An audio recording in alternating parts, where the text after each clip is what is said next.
कि बहुत हो चुका है। सारे लोग यहाँ पर जो बैठे हैं, इन्होंने एक नहीं बल्कि कई धरने, कई एहतजाज, कई मेमोरेंडम्स हमने कानून के तहत हुकूमत तक तो पहुंचाया, लेकिन हुकूमतें जाग नहीं रही है। अब इनको जगाने के लिए अब वाकई में शेरों को दहाड़ना पड़ेगा, और इसका रास्ता यही है कि जो लोग आज संविधान के नाम पर ओथ लेते हैं, कस्में खाते हैं, लेकिन उनको संविधान में कहीं समाधान नजर नहीं आता है, तो हम लोगों को अब कुछ हार्ड एक्शंस लेने की जरूरत है, क्योंकि ये नामूस रिसालत का मसला है। बात हमारे तक थी तो ठीक थी, लेकिन जिनके नाम पर हमको मर मिटने की इजाजत है और हमारे पूरे खानदान को, माँ बाप, भाई बीवी, बच्चे, तमाम लोगों को जिनके नाम पर हम कुर्बान कर सकते हैं, अगर उन तक बात आ पहुंची है तो हुकूमत को अब बहुत सब्र से और बहुत समझा कर और बहुत आग्रह करके, उनको रिक्वेस्ट करके, मेमोरेंडम के थ्रू बात करने से कोई मतलब नहीं होने वाला है। ये ऐसे आवारा कुत्ते जो रामगिरी महाराज जैसे ये आकर कुछ भी हमारे नबी के बारे में बोलेंगे, तो इनको पता होना चाहिए कि इनसे ज्यादा लंबी जबानें हमारी है। अगर हम बोलने पर आए तो ये हमारी जबानों का मुकाबला नहीं कर सकते हैं, लेकिन हमारा मजहब जो इस्लाम मजहब है, और हमें फक्र है कि हम इस्लाम मजहब से ताल्लुक रखते हैं, वहां पर हमको इसकी इजाजत नहीं है कि आप किसी के मजहब के बारे में या किसी के उनके रहनुमाओं के बारे में कुछ बोले। लेकिन ये काम होता है कंट्रोल करना किसी भी हुकूमत का, और अगर हुकूमत एक तरफा चल रही है तो पुलिस तो मैं समझता हूं कि कानून के तहत चलती है। कानून का राज लाना, कानून के तहत सारे लोगों को चलाना, ये पुलिस की भी अपनी जिम्मेदारी होती है। लेकिन जो लोग कानून की बातें करते हैं और जो वर्दियां पहनकर घूम रहे हैं, तो आज वो लोग भी इतने उनके हाथ बंधे हुए हैं, न पुलिस एक्शन लेने के लिए तैयार है, न गवर्नमेंट उनको इशारा देने के लिए तैयार है। आप मुसलमान अगर कोई छोटी सी चीज कर दें तो वो आपके घर तक पहुंच जा रहे, बुलडोजर लेकर आ जा रहे, सारी जो है तो हदें फलांग कर ले रहे। तो मैं समझता हूं कि अब इसको हम लोगों ने बहुत सीरियस लेना चाहिए, और जो है तो अब बहुत ज्यादा सोचने समझने की जरूरत नहीं है। हमने भी रोडों पे उतरना चाहिए, और अगर कोई कानून तोड़ रहा है तो हमने उसको तोड़ डालना चाहिए। ये बात आप लोगों ने जहन में रखना चाहिए कि क्योंकि ये देश कानून से चलेगा। ये ऐसे आवारा कोई रिक्शा चलाने वाले मुख्यमंत्री बन जा रहे, वो वहां की यूनियन दिन रात पंग में रह रहे आप, और आप आकर है तो मुसलमानों के बारे में कोई एक वो नेपाल की औलाद है या हिंदुस्तानी है, वो उसमें तो पहले कंफ्यूजन है। वो एक आके बोलता है कि मस्जिदों में से निकाल के मारेंगे। अगर यही बात अगर किसी मुसलमान ने कही तो ये जो पुलिस वाले भी यहाँ पर बैठे हैं, तो ये इतनी सख्ती से उसको नोट करेंगे और जाकर अपने बड़े बड़े ऑफिसर्स तक पहुंचाएंगे, और उनकी भी पूरी मशीनरी हरकत में आ जाएगी, और जो है तो बिल्कुल अरेस्ट के और तमाम जो तो प्रोसेस कंप्लीट कर लिए जाएंगे। लेकिन क्या वजह है कि ये नारायण राणे का पोट्टा, ये जो दूसरा आया वो चिंगला बारीक छोटा सा, ये इसकी जबान इतनी लंबी हो गई। असल में ये इसकी जबान नहीं है, ये जबान है आरएसएस की, ये जबान है देवेंद्र फडणवीस की, ये जबान है एकनाथ शिंदे की, ये जबान है अजीत पवार की। ये इनको फुल सपोर्ट है कि तुम लोग जो है तो इसको आगे बढ़ाओ, और मुसलमानों के आड़ में और मुसलमानों के बगैर इनकी सियासत हो ही नहीं सकती। मैं समझता हूं जब तक ये मुसलमानों का नाम नहीं लेंगे, मुसलमानों की गलीजी नहीं खाएंगे, तो इनका पेट भरने वाला नहीं है। इन्होंने इनकी आदत बना ली है कि मुसलमानों की गलीजी खाओ, अपना पेट भरो और अपनी दुकानें चलाओ इनका नाम लेकर।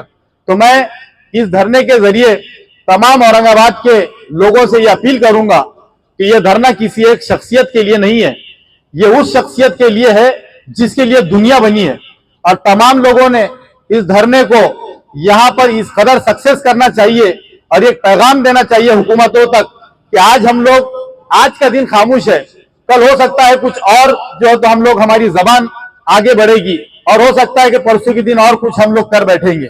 क्योंकि नबी के सामने, हमारे सामने, नबी के सामने मैं समझता हूं कि पूरी दुनिया की हमारे सामने कोई औकात नहीं है। नबी हमारे लिए नहीं, पूरी दुनिया के लिए रहमतुल लिल आलमीन है वो। और हुकूमतों को ये बात समझना चाहिए। देखिए, मुसलमानों के भी जो तो एक अपने जज्बात है, और पूरी दुनिया मिलकर भी अगर मुसलमानों को दबाने की कोशिश करे तो मुसलमान एक हद तक दबेगा, लेकिन जिस दिन उठेगा तो मैं समझता हूं कि उसके सामने कोई खड़ा नहीं रहेगा। हम लोगों ने इस धरने को पूरा समर्थन देना चाहिए। पूरे शहर के लोगों ने इसमें अपना वक्त लगाना चाहिए। रोजाना 3 बजे से लेकर 10 बजे तक जो है तो यहाँ पर टाइम दिया गया है, लेकिन हुकूमत को ये पैगाम पहुंचाने के लिए जो है तो हम दिन भर भी इसको आबाद रखे तो कोई मसला नहीं है। फिर बाद में रोजाना हम लोग मुलाकातें करेंगे, जब तक ये जंजीरी हड़ताल खत्म ना करें। यहाँ के जिम्मेदारों से भी मैं यही बात कहूंगा कि ये अगर कोई लेटर लाके देते हैं या कोई प्रेशर लाते हैं तो उसको वहीं फाड़ कर फेंक दीजिए आप लोग। इसका जर्रा भी टेंशन मत लो कि हमारे साथ क्या होगा, जान ही है ना, जान जाएंगे और क्या होगा। लेकिन अगर ये कोई प्रेशर लाते हैं, कोई आपको लेटर देते हैं यहां से उठो वहां से उठो, तो आप इसको बाजाब्ता फाड़ कर इसको कचरे के डब्बे में, जिस तरह हमारे मेमोरेंडम को डाल दिया जाता है, इसी तरह इनके लेटरों को भी फाड़ कर फेंक दिया जाए। और इंशाल्लाह रोजाना हम लोग जो है तो यहाँ पर वक्त देंगे। तमाम लोगों से अपील करता हूं, आपने 2 अल्फाज कहने का यहाँ पे मुझे मौका दिया, शुक्रिया। खुदा हाफिज।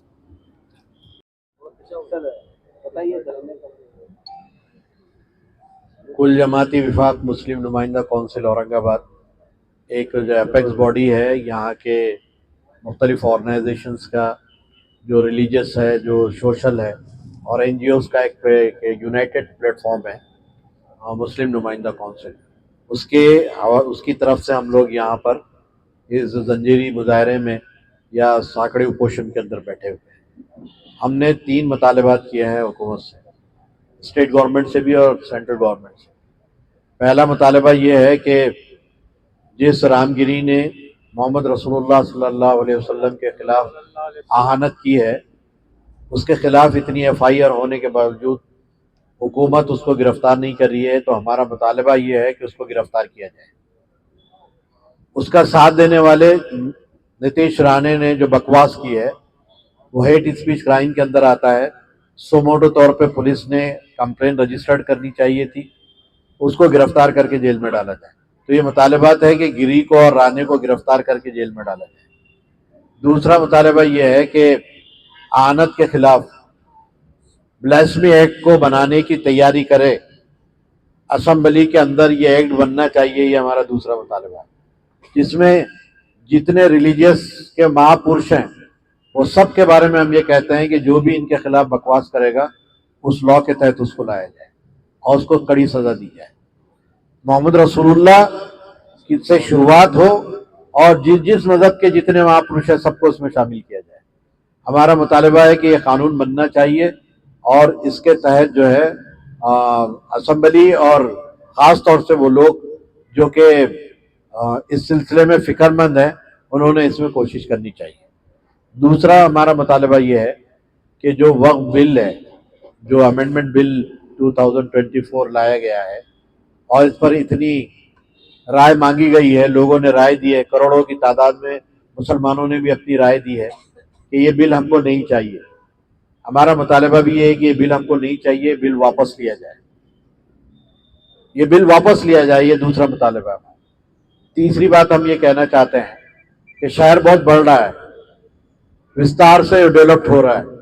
जितनी नई आबादी है, जितने नए रेवेन्यू डेवलप्ड हो रहे हैं यहाँ पर, वो ब्लॉक्स, वो सबको संभाजी नगर का नाम दे दिया जाए, लेकिन जो शहर का नाम है औरंगाबाद उसको एज इट इज रखा जाए। और ये डिसीजन असेंबली कर सकती है। पिछली दफा जो डिसीजन किया है वो भी इन्होंने किया है, ये डिसीजन भी हुकूमत कर सकती है। तो हमारा कहना यह है कि नए आबादियों को संभाजी नगर का नाम दिया जाए और पुरानी बस्ती को एज इट इज जो पुराना नाम है औरंगाबाद रखा जाए। ये हमारा मुतालबा है। ये 3 मुतालबात को लेकर हम यहाँ बैठे हुए और ये बैठक जो है कंटिन्यूअस चलेगी इंशाअल्लाह, जब तक कि हमारे मुतालबात के अंदर हुकूमत कोई संजीदगी से गौर नहीं करती। हम यहाँ बैठे रहेंगे, यहाँ से हिलने वाले नहीं। अब इसके बाद अगर ये मुतालबात पूरे नहीं हुए तो हम इसको एक दूसरा शेप देंगे। ये आज बैठे हुए हैं, कल बाहर निकलेंगे गली गली, शहर शहर, गांव गांव घूमेंगे, वहां से मूवमेंट को खड़ा करेंगे और एक के बाद दूसरा डिस्ट्रिक्ट, दूसरे के बाद तीसरा, पूरे महाराष्ट्र में ये मूवमेंट को आम करेंगे और यही मुतालिबात हम सामने रखेंगे। और जो लोग ये समझ रहे हैं कि वो कुछ नहीं कर सकते, ऐसा नहीं है। 6 महीने के अंदर सब आने वाले हैं, 6 महीने के अंदर सब आने वाले हैं और सबसे हमारे मुतालिबात यही रहेंगे जो हम आज आपके सामने रख रहे हैं। इसलिए संजीदगी सोचिए और इस सिलसिले में लॉ एंड ऑर्डर को बिगड़ने से पहले वक्त रहते अपने बुनियादों पर कुछ अमल कीजिए, ये हमारा हुकूमत से कहना है। इन्हीं मुतालिबात को लेकर हम यहाँ बैठे हुए हैं। ठीक सर, ये आंदोलन कब तक जारी रहेगा? मैंने कहा ना कि जब तक कोई एश्योरेंस हमको मिलता नहीं है हम जारी रखेंगे। उसके बावजूद भी नहीं किया तो हम यहाँ से उठ के एक एक गांव गांव जाएंगे, पूरे शहर शहर जाएंगे, पूरे महाराष्ट्र को खड़ा करेंगे। कौन से संगठन का अपने को जो तो सपोर्ट मिला इस आंदोलन में? मुस्लिम नुमाइंदा काउंसिल तमाम संगठनों का प्लेटफॉर्म है। ये हमने डिसीजन यहाँ बैठने का तमाम संगठनों के साथ लेकर किया है। पॉलिटिकल भी थे, नॉन पॉलिटिकल भी थे, सारे संगठनों के साथ बैठकर हमने जो है डिसीजन लिया है, उसके बाद यहाँ बैठे। 23 तारीख को कुछ लोग जा रहे हैं मुंबई, तो आप लोग में से भी जा रहे हैं? अभी हम यहाँ बैठे हुए देखेंगे, क्योंकि इशू एक ही है। इशू एक है तो वो अच्छा है, हमारा तो मॉरली सपोर्ट है उनको, लेकिन क्योंकि हम यहाँ बैठे हुए हैं, जो हमने ऐलान किया है उसको हम पहले देखेंगे। जिस विषय को आप लेकर बैठे हैं, मुख्यमंत्री उनको ही सपोर्ट करते हैं, उनके मंच पे जाकर उनका समर्थन करते हैं, क्या बोलते हैं? हम तो कंडेम करते हैं ना। मैंने कहा ना कि रियासत के मुखिया के आशीर्वाद से सब हो रहा है।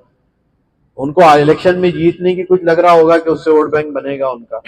हमारा मानना यह है कि ये चिल्लर हरकतें छोड़ दे ये लोग। अगर इतना बड़ा जो है चीफ मिनिस्टर, इतनी बड़ी स्टेट का चीफ मिनिस्टर है, कुछ तो गरिमा रखिए यार। एकदम क्रिमिनल जिसके ऊपर एफआईआर हो रही है उसका साथ आप दे रहे हैं और उसका साथ देकर आप भी उस लाइन में खड़े रह कर कह रहे हैं कि उसके बाल को बेका नहीं होने देंगे।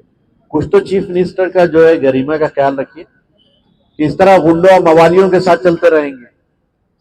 हमारा क्या, हमने उस वक्त भी कंडेम किया था, हमने मेमोरेंडम भी दिया है, पहले भी कंडेम किया था और अब भी कंडेम करते हैं। अगर कोई भी ग्रुप या कोई भी सतह से, हुकूमत की सतह से भी अगर क्रिमिनल्स का साथ दिया जा रहा है तो उसको भी हम कंडेम करते हैं। लगातार मुसलमानों के महाराष्ट्र में अत्याचार, अन्याय बढ़ते जा रही है, उसको कैसे?